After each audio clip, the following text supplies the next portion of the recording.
Salam, kanalıma hoş geldiniz. Men tanımayanlar ya da beni yattan çıkaranlar için mena bu. Şu an Germanya'da üniversitede okutuyorum. Ve bugünkü temamızdan Germanya'ya gelme meselesi vardı. Videom köp kişi halamanlılar ya da ben kompüter ödükleri yöne gıydan taktı.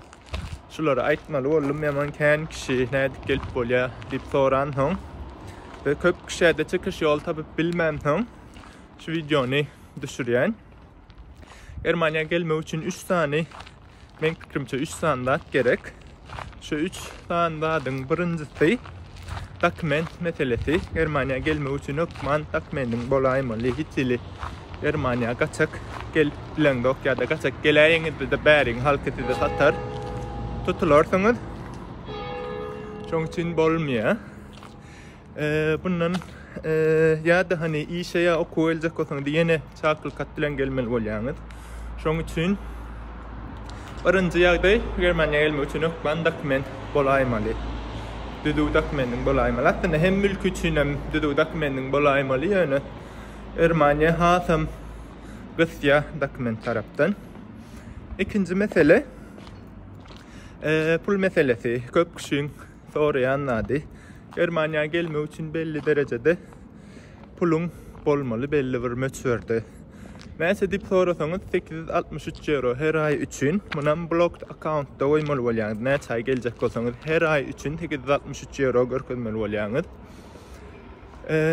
Yani blocked account ne mi demek? Bunu ayrıtın başka bir videoda aydıplar yönü. Ta gelen çayın şu pul çekip bilen dok yani yatırıp idene çekip vidan alacak olsanız edip bilen dok açacak ol yani mükman şu pul ta berik gelen çayın duraymalı her ay 863 euro. Pulum olsa Germanya'ya hem için geleyin diyenlerim bol bilir yani kıyınan taktı. O yaşa işareti bolon için Germanya siz berde kaçak dağıt kalmadığını diyali şu pul talep etti. İnni üçüncü yağdayım dil yağdayı. Germanya'ya gelme için neyse bilseniz hat koyu. Yani neyse bilmeseniz de in adından İngilizce bilmeli olyanız.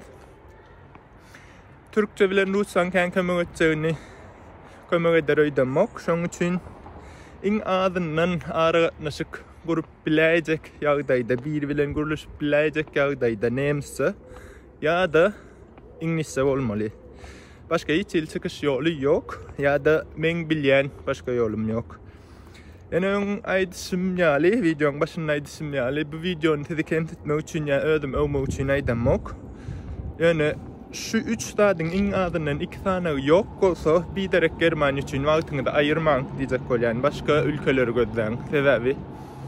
Germanya'da şu long 3'ünden in adından 2'de bolmasa hiç ilgili bilmeyeceğiniz yok. Eğer şulardan 2 bağmenle onun edip gelip bilerin diyseniz ne hilyagda da gelmek isteyeniniz ya başka sorunuz var olsa komentarya yazın. Ben sonra oraya yeni videolar çekip oklarım. Edil çalt oklar mı, hayal oklar mı onu bilemem yani sorularına da cevap verecek olur. Şu vakitlikçe hoş, sağ olun.